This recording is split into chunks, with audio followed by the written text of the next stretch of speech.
Yes, I am. Alright, I'm going in. God, that was freaking fast. Yeah, let's do this. Alright, I just ran from my car to get here because I was late in traffic. Alright, Los Angeles. Traffic, yes. And we are trying the new setup here, guys.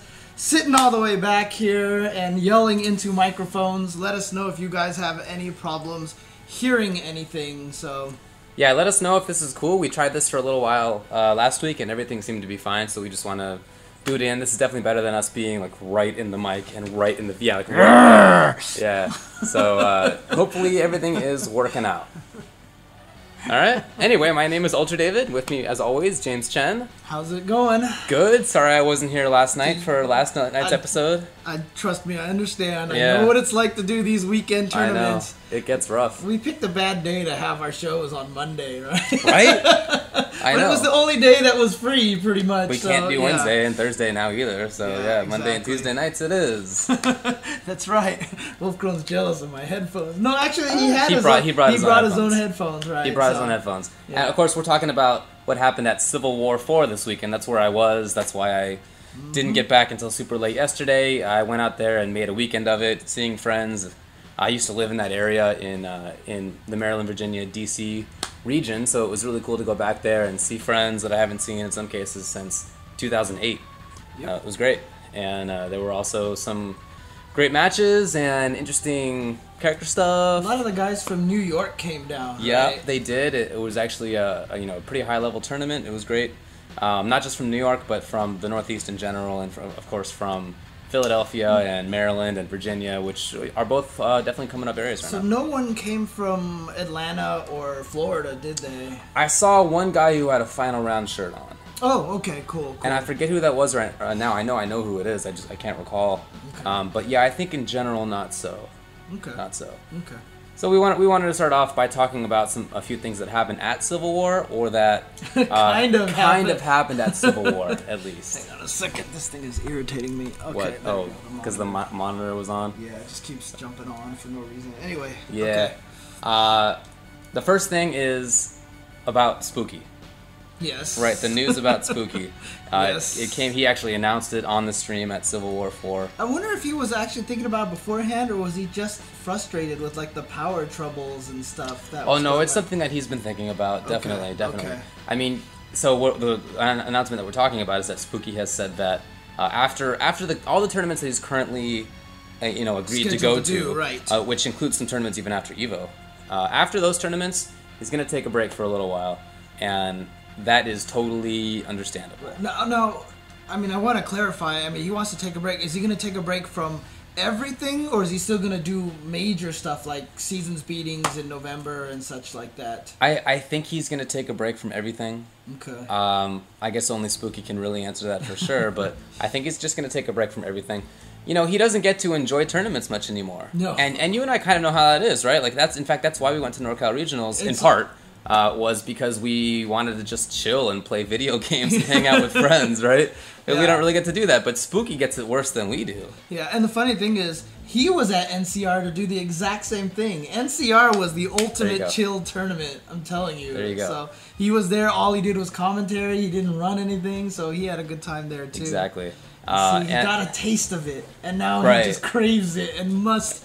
I mean, he's got a high-pressure position, streaming and being basically the main streamer for the East Coast, and in some cases he's come out to West Coast tournaments and Midwest tournaments too, and that is it's a rough thing. I mean, he's think about his schedule this week: Civil War 4, then he's going to do Big 2, right? Then he's going to Seasons Beatings. Yep. Yeah, I mean that's basically how it goes for this guy. So it's totally understandable that he would take a break. I hope that he would come back. Yeah. I'm not. I don't know. I haven't asked him. I have a feeling he'll be back. That's what I think so too. It's just one of those things that he takes a break from. I mean, it's like I was talking to a friend and she was basically telling me like she went on vacation. I asked her how her vacation was. Yeah. And she was like, "Oh, it made me miss home. I really wanted to go home." Those are the best kind of vacations, when they make you appreciate what you have at home. So I'm hoping that's the kind of thing that'll happen to Spooky as well. Stay away from it for a little bit, and maybe he'll be like, "Oh, you know what? I miss streaming," and then he'll want to go back and do it again. So. Right. I mean, I would expect that he would come back too. I mean, dude, that's just what happens. Like, when people try to leave the fighting game community... How many people have tried and failed? Like, so many people. So many people I know have tried. Right. Explicitly been like, sorry, guys. Like, they literally walked around in tournaments and been like, handshake, I'll never see you again. Like, that kind of thing. And they come back because the games are awesome. And I just want to say, it's not like he's leaving the fighting game community. What he's doing is he doesn't want to stream for a little while. Right. So... I think the reason that he's doing that is because he wants to have fun, which means that I would expect to see him at tournaments still. And you know what? I mean, honestly, I think that there's two things that probably kind of weighed down on him after a while. Just from my standpoint, all speculation. I don't even want to make it seem like I was talking to Spooky or anything that, right?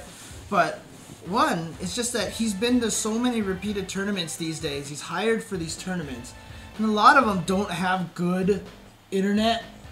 They have these power problems, and, you know, it just got to be frustrating for him because of the second thing, and that when all that stuff happens, people just start talking smack about him. They just, like, start hating on Spooky for pretty much no reason. Like, why is the quality bad? Why is it lagging? And, you know, for those people who know, like, the day that he announced it, you know, I wrote out a tweet that basically just said, you know, people need to start praising things more than they need to start hating things. I know how our community is. We hate on everything. Right. But, you know, you'd be surprised at how much it means just to Spooky, just to go up to him and say, you know what, you are doing a good job. Go out of your way to thank him for the stuff that he's been doing for the community. You know, that kind of stuff can power you through these little snags and stuff like that. So, you know, I can't blame him for taking a break. It's hard, you know, especially in this community when everyone's ready to vilify you at a moment's notice. So, you know, I hope he can recover, and I hope he can, you know, come back stronger than ever. So I mean, there are two things that you kind of have to understand about Spooky. He's a micromanager, and he cares more about quality than dollars. And those are those are some of the reasons why he's awesome at what he does. Because he takes the time to learn every single thing and to make sure everything is working awesomely, and to just have the maximum quality of whatever it is that he's doing. Right. That's why his streams look so awesome. But it also means that tournaments are really hard for him. Right. Because so like Level Up has several people working with them. Right. Mm-hmm. They have, you know, if Frank wants to take time off, then Lewis comes in, or AJ comes in, or whatever. Right. You know, they have different people who can be doing different things. Spooky, that dude just wants to run the whole thing. I've heard a story from Min before. He actually said, "All right, Spooky, you can take a break. I'll run the stream for now," and he won't do it. Yeah, right. Yeah, you know? I mean that's every major. Yeah.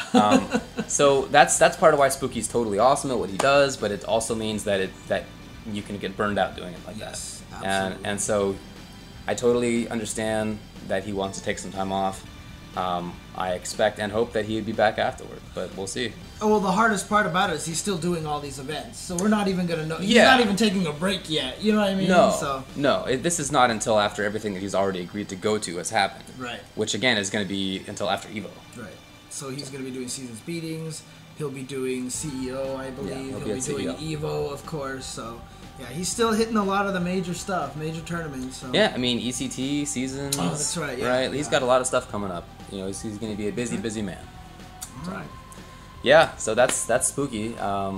Big news, definitely, but I know. Not all that we wanted to talk about today. Yeah, but a lot of people are, you know, opining like, oh, R.I.P. Spooky, or, Spooky will miss you. You know, don't worry about it. He'll be back just like... I don't think Gutex is gone. I think he'll be back too. Dude, so. If you watch the show after we're done, Cross Counter Live, guarantee you hear a Gutex laugh in the background because he's there, because he didn't quit. He just didn't want to be on screen anymore. Yeah, fine, that's all. If you saw the Hanging with Steve episode just recently, you see Gutex is just standing there. Yeah, he's like right there on set. So yeah. Yeah, exactly. It's like it's totally like that.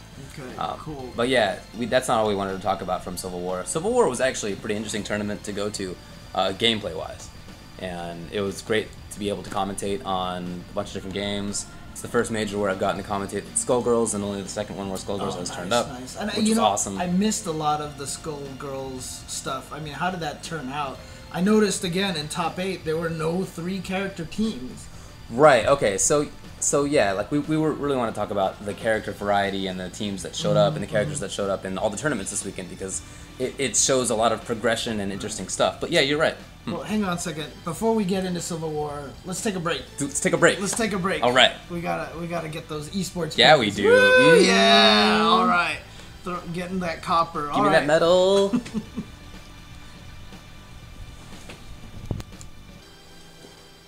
Mic on. Mic on. Are we ready? Yes. Everyone can totally hear us saying that. Mic on. Ready? Okay. Let's here we go, Yeah, all right. Mike. That's cool. What's up? Welcome back to, what are we calling this today?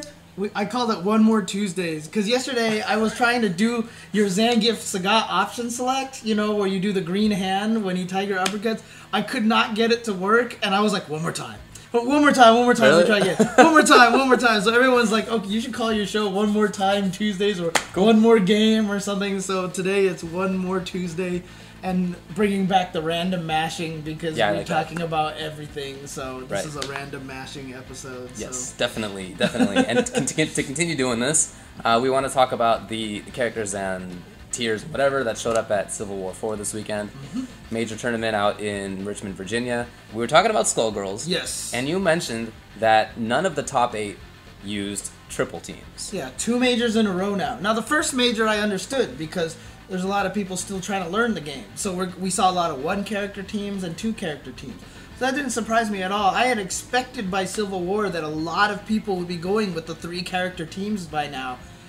And you look at the top 8 results, not a single 3-character team. Yeah, if you want to check out all the results from Civil War 4, just go to shoryuken.com.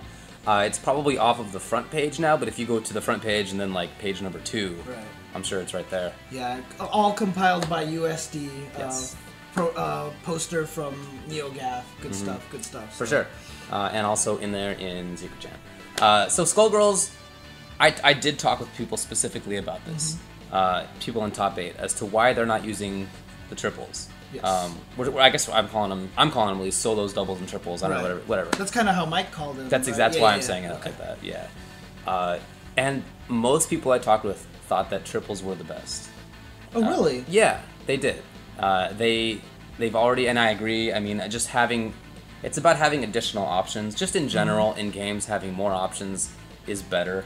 Than having fewer options, even if your individual characters deal less damage or have less life. See, I feel like, you know, with DHEs and the DHC glitches, the trick. You know, or even just supers that let you OTG them afterwards or something like that. Yeah. There's just, I feel like you can have just like the craziest combos. You totally can. You could probably have like a 150 hit, 200 hit combo that just goes on forever from one DHC to another, right? Yeah, I mean, you don't. You know, you only have 1 OTG per combo still. Right. So there's that limit, but yeah, if you can absolutely. get them without if you have the DHC glitch, you know, where they flip out and you don't let them OTG, you might be able to keep it going for a while. I think we should just call it the trick because it's not a glitch. Yeah, it's not a glitch. It's DHC just trick. It's just in doing a DHC, the damage reduction is reset to 80%. Whatever it was before, it's reset up to 80%. So that means that, you know, you have a combo doing lots of damage, not much damage, very little damage, very little damage.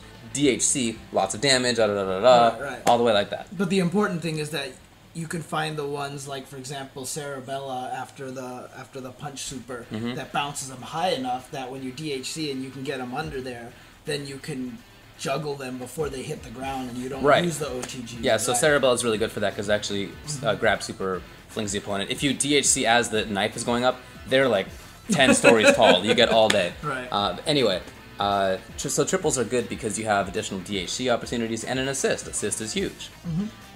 The thing is that people just haven't learned it yet. So yeah, I mean, I specifically talked with Nerd Josh about this, and he said he's gonna learn 3 characters and play it. It's the best. Yeah, I saw him tweet that too. Right. Yeah. But he just hasn't. He's not confident enough yet with 3 characters to take it to a major. Yeah. He's gonna do it soon, and I would expect more people to do it soon too. But it's just not quite there yet. Yeah, that's what I tweeted too. You know, I was like, wow, no 3 characters. I mean, I guess that really shows how deep the characters are. It's just too hard to learn 3 characters at a tournament level right away. So yeah, and even within the tournament, you could see people evolving, and that's actually something I was thinking about doing for my show. Was just talking about the evolution that we saw at this tournament. You know, people like Rai using pain wheels such that he was at perfect spacing to get around stuff but still be able to attack. Chris G having adapted to that during their sets. I mean, so people are still learning how to play. That's why we didn't see it like that. I thought the characters that showed up were interesting because it was a lot of Parasol assists. The Parasol and double assist seems to be like taking Right. things over right now. So yeah, Parasol and Napalm Pillar. Which is funny too, because we know someone who doesn't use Napalm Pillar Assist, and it's I think Sanchez is so good. I think shot assist is better than pillar assist. I agree. And I was agree. talking with people about that all weekend. Uh-huh. But it's something that they're going to have to see for themselves. But the cool thing, or the interesting thing about the way that the assists are working is that everybody's going for the same thing right now in top eights. Parasol does this, and she cuts off the screen. Philia, who Rai used for her Dragon Punch assist, cuts off the screen with Dragon Punch.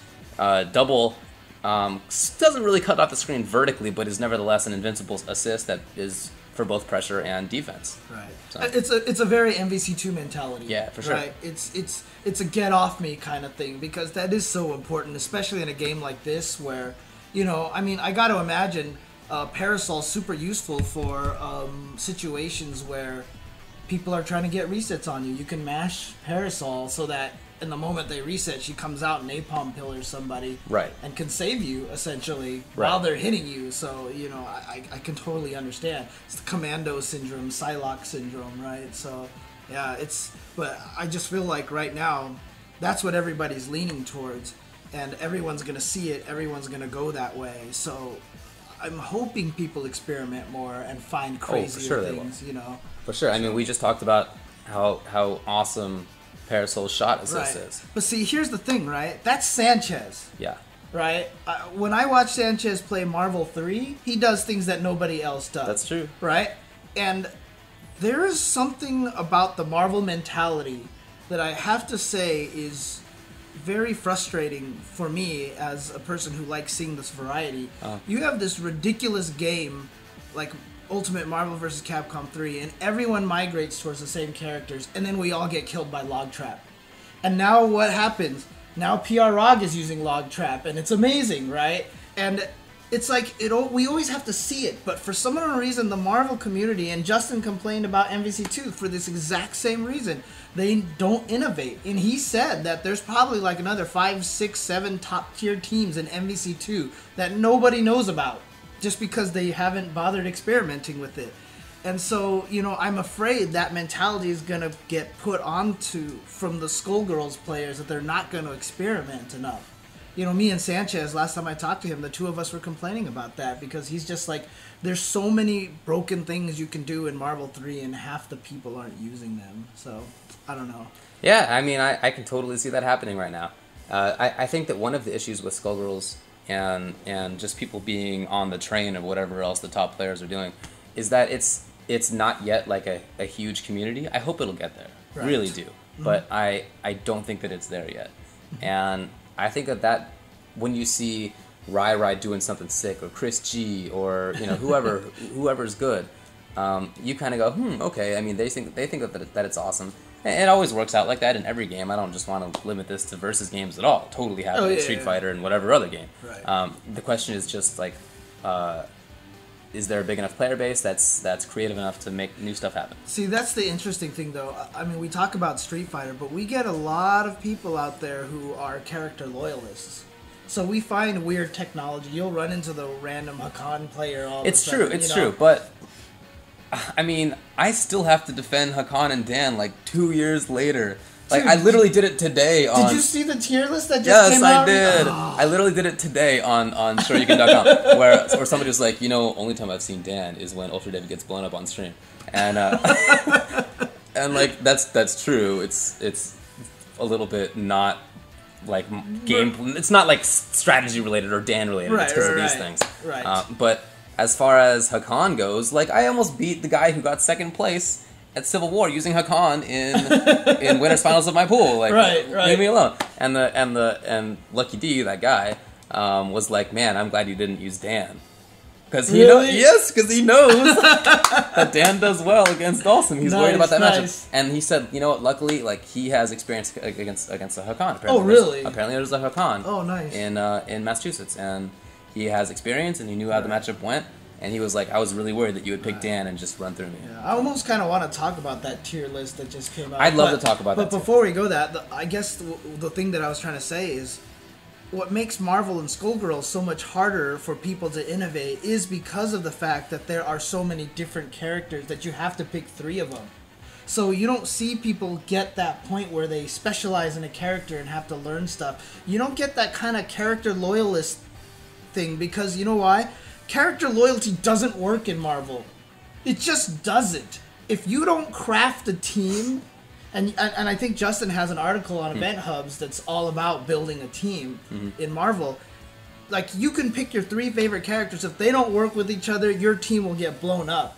And so a lot of people just tend to go, you know what, I'm just going to go with Wesker. I'm just going to go with... I mean, the reason why I used Doom is because I was just like, he has a beam assist. I need a beam assist. And now I use Doom, right? I've never had an affinity towards him. Right, or if you like a character a lot, like you do, you love Felicia, you specifically went around looking for a good assist for Felicia. Yeah. And so you've seen other people use Doom well, and you're like, okay, yeah, I'll use this dude, whatever. Like, it just... You have a character that you like, or at most 2, and then you have somebody else you've seen be good. Around them, right? Yeah. Exactly. So like, I don't have a Felicia Shuma team because I totally would if I could just pick any character and go with it, but it doesn't work. Yep, I hear that. Yep. I hear that. So yeah, that's like the other interesting thing about Skullgirls I thought was that Miss Fortune is already looking super rad from Chris G. Like, Ski was going nuts about this character and like what he was doing with her.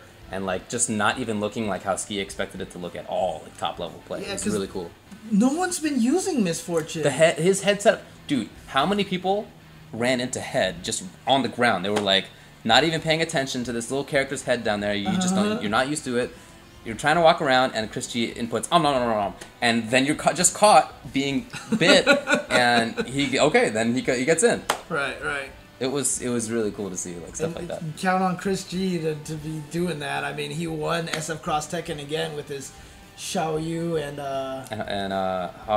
Hwarang team. Yeah. K-Bob. Yeah. Yeah. So okay, let's talk about what happened in that game. I thought that the results were kind of interesting in that game too. The characters were very different than what I've come to see in SoCal because obviously every region has its own character variety. Yes. And in SoCal, we just don't even see that many Tekken characters. I don't know why this is the case, but it's true. We really don't. We see like Kazuya and like Jin, and that's basically it. I feel like there's one more I'm missing, but yeah, basically. Yeah. Yeah. Whereas here it was, so first place was Chris G with Xiaoyu and Hwarang. Second place was Magneto Maniac, who in some cases used Raven. Then you had, there's Asuka in there was Julia in there was, all sorts of Hwarang and Marduk and Nina and Abel. It was really good character variety. Right, Lily was in there and Vega. And, it was really cool to see. Especially because the characters who I personally think are the best didn't even factor in. Like Kazuya was not even... was he even in top 8? I don't think so. No, he wasn't, which is nuts to me. But is there any Hugo? There's one Hugo got second place. Oh, that was Wolf Crone. That was Magneto Maniac, who used Hugo. But the interesting thing about that was that he got to grand finals, and then Chris G blew his Hugo up. Gotcha. He beat Chris G in winners finals, but you could see the gears turning in Chris's head. How should I shouldn't be getting killed by this character. He told me that he didn't have any Hugo experience. Really, in New York, apparently Hugo's not a very common character. And so he didn't really have high-level Hugo experience. And you could see he was, figuring out which stuff is punishable, what'll beat the Lariat, really, all sorts of stuff like that. And by the end, Magneto Maniac was forced to go to Ryu Raven, and then his very last one was forced to go to Jury Hugo rather than Hugo Jury, because Hugo just wasn't working out. Right. So. Dude, that's just crazy to me, because here in the West Coast, when SF Cross Tekken first showed up at Wednesday Night Fights and such... Dude, we had 90 Hugos. Dude was everywhere. Everywhere. And Chris G saying he doesn't have much Hugo experience. Right. That's just crazy to me. Right. So. But on the West, in SoCal, a lot of people have already figured out kind of what to do against this character. That's why you don't really see him much at Wednesday Night Fights now. But he was there big time on the East Coast. In Civil War 4, and during the course of the tournament, he got figured out. Right. So, I thought that was pretty cool. I thought that it was really cool that Dominion uses Guile Cammy. Yeah. So I talked with him why he uses Cammy specifically, because he was like, a lot of people expect me to use Raven. I said, that's exactly what I expected you to do. As soon as I found out about Raven, I was like, oh, Dominion's going to be pretty good. But he wants Cammy because she's a footsie character in this game. Oh, right. And she has good footsies, and he can deal reasonable damage when he switch cancels after Guile. And see, that's the funny thing is, I actually don't think she's that good for damage after switch cancels. But as far as a character that has good footsies go, she has pretty good damage when it comes to that. Like I saw him do it in the corner, like in the switch corner. cancel into. Yeah, in the corner, Cammy has amazing switch cancel. In fact, there's a combo that I do with Cammy in the corner that nobody else has done yet. That is actually better damage than most of the combos that people do.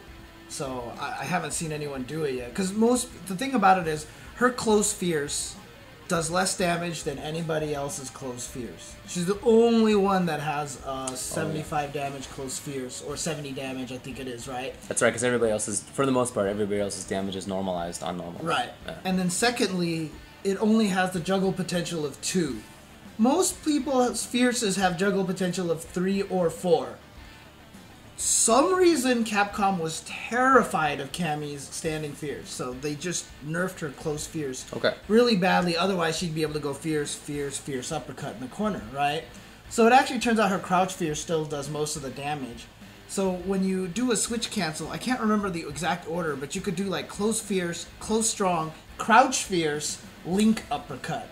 And I haven't seen anybody do that with Cammy yet, but it's hard to do because you have to make sure they stay as high as possible. You have to be really, really tight with your links, but it works and it does more damage than just going fierce, fierce, strong uppercut, which is what most people do. Yeah. Okay. So cool. Yeah. So that was cool to see that character was in there. There was only one Zangief in top 8. So that's amazing. Again, very unexpected to me. That character is amazing in that game. Yeah. There were a couple Ryu's super good too. But yeah, it was definitely a different kind of character selection, and in part that's because of different biases in different areas of the world. But it's also a little bit of I feel like it's an evolution of the game too. You don't see that much. Well, you don't see that much Hugo. I guess I don't know if Hugo's not common or not in MDVA. I know he's not in New York. That's what Chris told me. But you only saw a couple of them up there, whereas before you saw a lot of them. And there's no Kaz, and it's cool to see like stuff like that. Right. Xiao Yu Huarong taking the tournament. So speaking of evolution of Street Fighter Cross Tekken, also this weekend was the Snapback Sundays, I think it was, where the iPlay winner guys actually ran a gem tournament. There was only 5 people who entered, I think, so we didn't get to see much. But I think both of us just saw the replays recently, and they put gems in there to see how different the game was going to be. Right. And, there were some people who actually tweeted me and said, "Oh, are you going to talk about that tournament and such?" And to be honest with you, I think the result is completely inconclusive. There were matches that 100% should have timed out. And someone swapped in their character with no life, and they died. Yeah. So, and then they all leaned towards power gems. Which, honestly, when I first started using gems, I was like, defense gems. I'm Zangief, defense gems. Because I'm already going to do damage with Zangief, right? So I don't need power gems. So I'm just going to go for defense gems so you can't kill me. And so, I don't know. There was a point in the tournament, actually, where LPN did use defense gems and against on his Geef. Mm-hmm. And freaking Geef took like 4 combos and didn't die. And it didn't end up timing out, like basically because he got like this rad Hail Mary at the end that worked out for him. But to say that gems wouldn't slow down the game or would lead to a faster game, I don't understand. I feel like meter gems are so important for defensive options. Okay, if I had more meter, that means I have more alpha counter. Right. And defense gems can be so good. Like with Zangief, he took like 4 significant combos and didn't die. Dude, I'm totally changing subjects on Cross Tekken. I mean, it's still about Cross Tekken, but someone also tweeted me a new technique that someone had been using that I feel like is going to change the face of 2v2 Street Fighter Cross Tekken. Oh, I know what you're talking about. Juggle after throws. Yep. Oh, it was so sick. Yep. Like, if you activate Cross Rush, you can throw him, and then since you have all these EXs, you could juggle him, and then the next character could just super him. Dude, Cross rush is the business. I mean, Yeah, cross assault assault is the business. Yes, it is. Cross Yes, it is. assault is the business. I think for Evo, everyone's gonna. I mean, this is not even just let's practice our teamwork. You are gonna want to practice serious cross assault combos. Oh yeah. Off of throws. Like either one who throws, the other person's got to know immediately what to do, because it's sick. You could do some evil things off of that. So while they're sitting there blocking from both sides, they'd be like, doot, doot, doot. Oh, throw, and then boom, you drain like 500 health off of them. So I wonder if it could almost be like Ganajin, where in Third Strike, where if Yun activates Ganajin, 9 times out of 10 he gets some damage at least, Yeah. because of the grab into more damage. And so if you activate Cross Assault now, maybe it's because you don't have much life and you need to equalize. But then once you're in there, dude, get a throw. Yeah, like, exactly. Get in there and get a throw, or get a high or a low if you're staying on the same side, whatever like that. How fast is Zangief's EX SPD? It's not fast. It's not fast. You know, I don't remember offhand. I know his fastest one is 5 frames. Jab is 5 frames. Okay. And I think EX is like 6 or 7. Because I was thinking, you know how there's the trick with Zangief where you bring him in and you instantly super. Yeah. What if you bring him in and go for an SPD, like an EX SPD, to blow through a move? Like you activate Cross Assault when someone's trying to low forward you, and then you EX SPD them, and then you should be able to combo them after the SPD, right? I don't know, actually.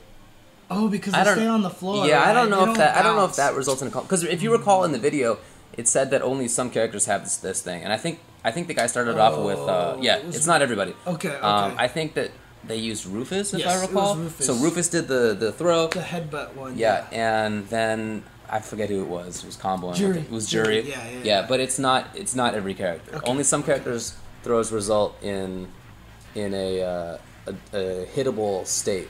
By the way, EXSPD 6 frames. Okay. Slower than Jab SPD then. Yeah, that makes sense, and that's how it is in Street Fighter 4 too.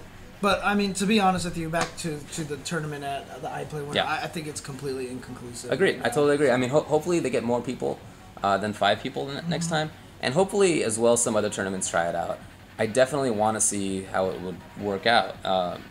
You know, it didn't actually take them that long to pick the gems in watching it.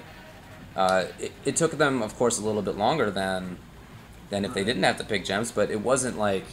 It was like almost like picking a CVS2 team. Yeah, I'm just worried about the time that you sit down to the machine and this has happened to everybody. You're just like, I completely forgot my gem number. Oh, it's something... I mean, if gems get into tournaments, everybody's going to have a cheat sheet. Yeah. As to what... Not just because they want to know what gems they want to pick, but because you got to know what your opponent's gems are. And that's... Well, it's true. Because you have to know... Oh, you have to know what your opponent's gems are. Because if their gem activates because they block 4 of your attacks or whatever that gem is, then maybe you don't want to make them block the 4th attack, try to right? throw 'em more, exactly. right? So you have to know. But see, that's the cool part. It's the surprise. Yeah, that's fact. the stupidest part of it. That's literally the dumbest part of gems to me, is that you don't know. Everything I like the idea of gems in general. 100%. That's the stupidest part of it. Yeah. I really hate that. Yeah. So anyway, we haven't taken a break in a little while. Oh, okay. You wanna take a break and we'll be back to talk Sure. about some more whatever the crap we want to. All right. Yep. Definitely. So Sweet. we will be right back. And I see a lot of people saying something about lag. So if there really is lag, keep mentioning it on the stream, and we'll see what we can do. All right. Okay. Be right back.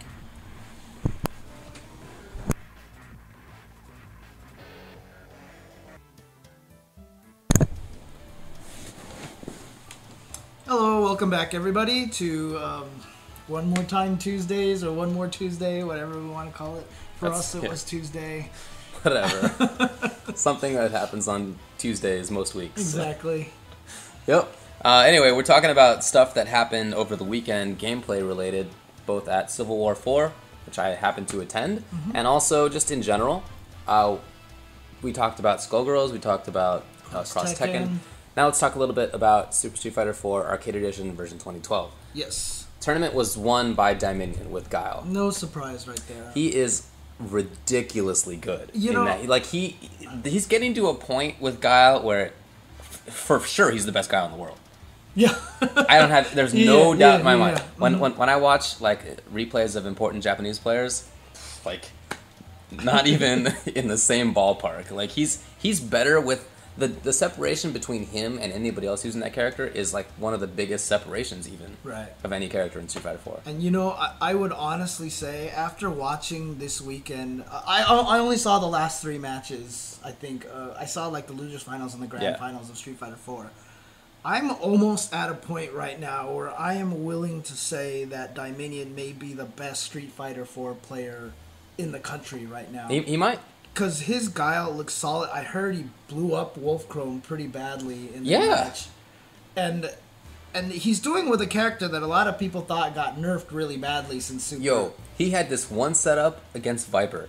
Okay, so if you do a Sonic Boom in like mid-screen, mid-range against a Viper, she can just do like an instant air burn kick, and her burn kick neutralizes projectiles. So I'm in. Like, deal with this.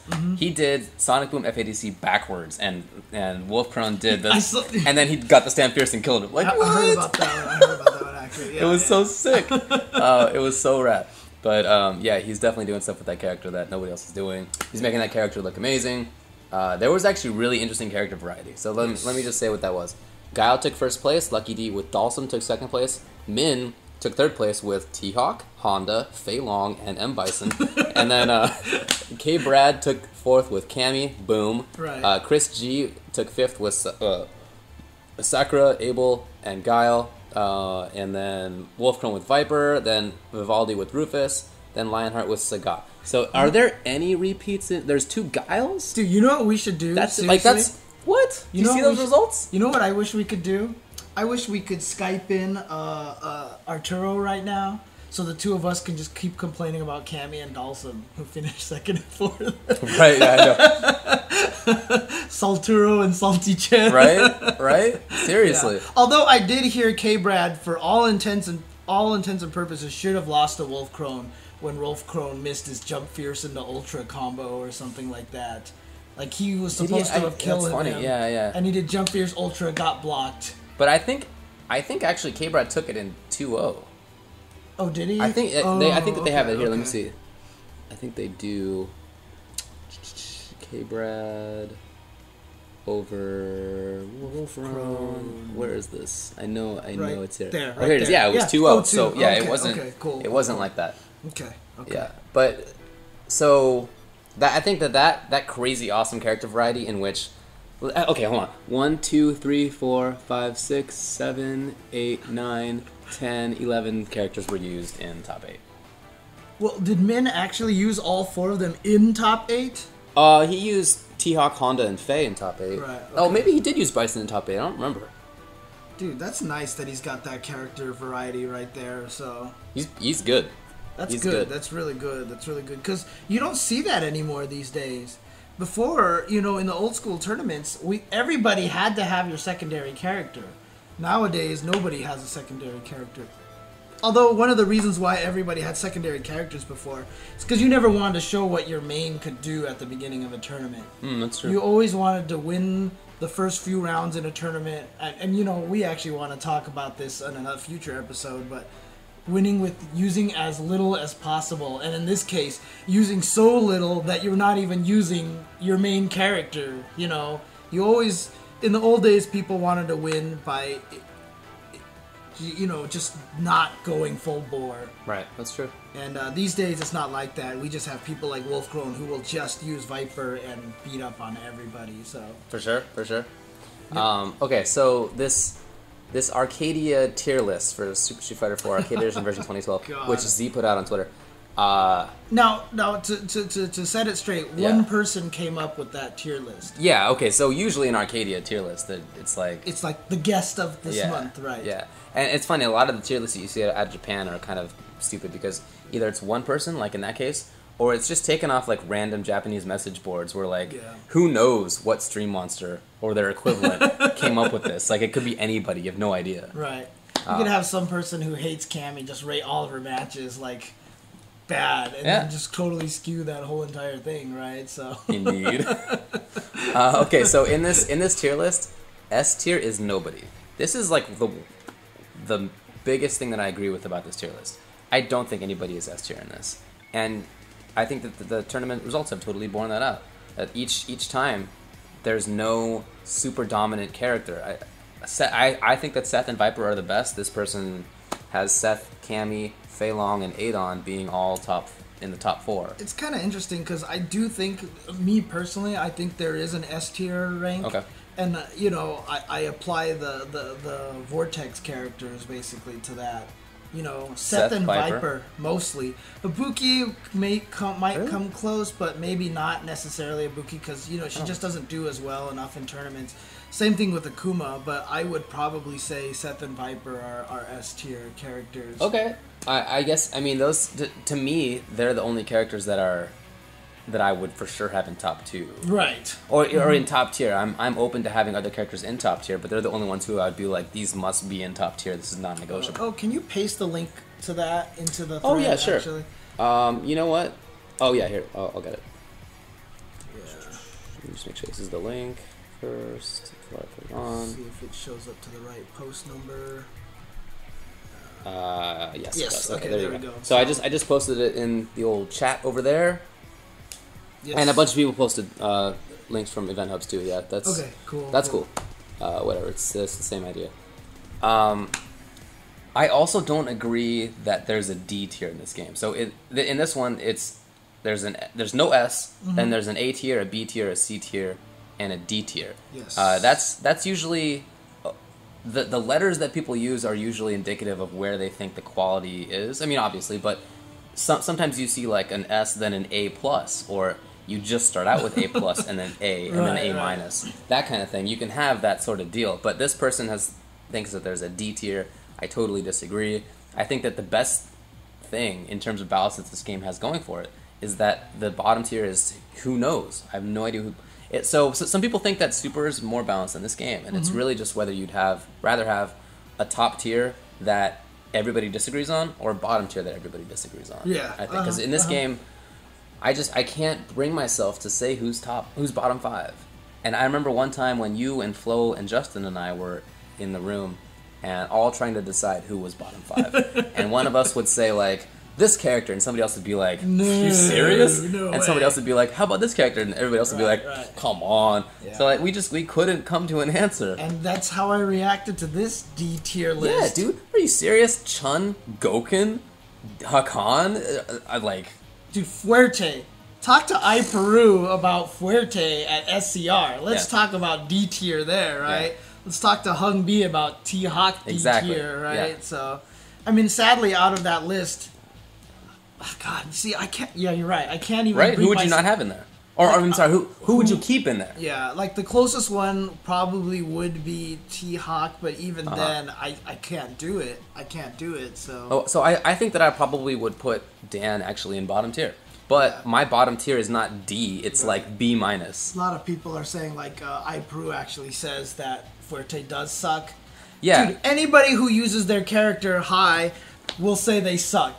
That's just the way it works, right? Dude, that's whatever, just man. The way it works. He got 3rd place. Like, I think Fuerte is a good character when it comes to an individual game. I think that he's the worst designed character in a major fighting game in recent memory.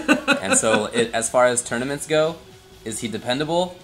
Probably not. But I don't think that this person is making a tier list with tournaments in mind. I think that they're just making it with like general goodness. I still don't know. Okay, so this is gonna be my complaint right here, and obviously everyone's thinking I'm going straight to Cammy complaining about A tier or whatever. She's kind of part of this, but it's not my direct complaint about Cammy. My complaint about Japanese tier lists is they're really unchanging. Like they get stuck in this mindset, then they can't adjust it. Like. The thing that stands out to me the most, the only one that they've changed on is Seth, and I believe that's because of Kazunoko, right? But the one character I don't understand is Viper. They refuse to put Viper in A tier. There's like no Japanese tier list that puts Viper at the top. And she's clearly one of the best characters in the game. Like, without question, you know? I don't think you can find very many people in the States at all that would argue Viper is not at least A or S tier. And Japan always puts her at B tier. Or C tier or something like that. Something's foolish, yeah. And, you know, their whole team got beat by Wolfkrone in Canada. Yep. Like, I don't understand it. Oh, yeah, Wolfkrone romped through them. That's right. Yeah. A Canada Cup, yeah. He beat them all. He beat like everybody In the team tournament and in the singles tournament. Yeah. And Latif, same thing at Evo, went through all of them. But, I feel like it happens because of, maybe Seth is also because of Punko. Maybe they just don't respect what happens in the West Coast. Maybe they just... In the West, just in general, yeah. Oh, sorry, not West Coast. Yeah, Western maybe, Hemisphere. I don't know. That could totally be the case. And I think that a lot of people have this, like, ridiculous view of Japanese players as being, like, inherently better. Like, I saw dudes, when we were talking about Street Fighter Cross Tekken, people on the stream were like, I want to see real players play, like the Japanese. And, like, are you serious? Like, we're good players. Like, this is... Back in the day, I understood it when, for example... Japan picked up Third Strike seriously 3 years before we picked it up. Of course, they were going to be ahead of us. They maintained that for the whole time. But in Street Fighter 4, they've only been ahead when they've had the game or played the game seriously before we have. When it's the opposite, I like us. Dude, when Super Street Fighter 4 was out, we all got it at the same time. And that's when we beat Daigo the most. Boom. Right? Because we had the game at the same time. So exactly. I don't put any stock in there being better players at any whatever. Anyways. You know what? The only one I'll argue right now, and I'm just being completely biased, is I think Infiltration is better than everybody. I think Korea has the best. Because seriously, Korea has the best player. You talk to Infiltration, he's like Hakan's A tier. And he didn't even know your tricks. I know, you dude. taught him stuff, right?